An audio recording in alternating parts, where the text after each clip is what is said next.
și le dăm de la jumate amândoi. Care dă mai multe, cine dă cel mai multe din 5, câștigă. Am văzut pot să dau la jumate. Nu, atunci pe tine te las să dai ridici. Că dau eu prima. Bebe, tu du-te lângă portă. Să le dai lucrurile acum. Eu îmi dau mai așa că știați mai proști. Direct bar odată. E, mă.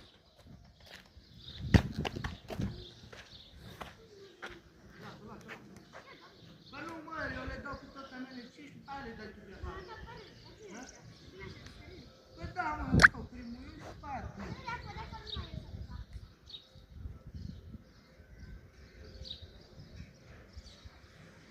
Bă, dar tu filmează porta, nu ți-o bani. Porta, fix, la ta.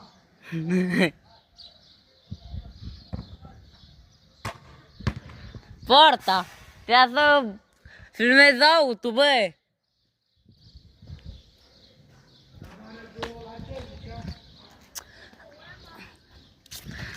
Ma!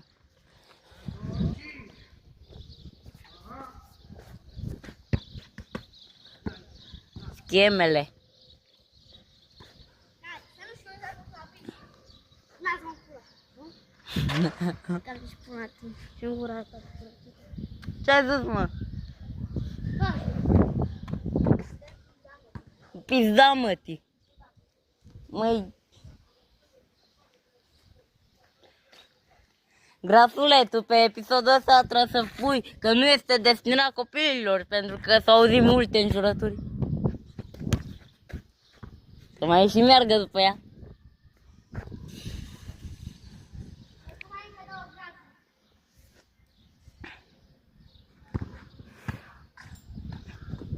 Slab.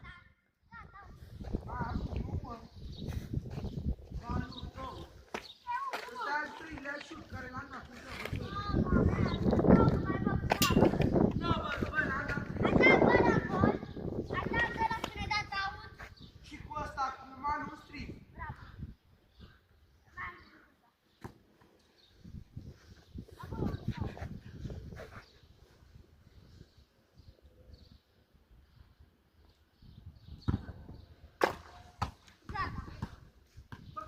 Bă, mai am un șut, bă!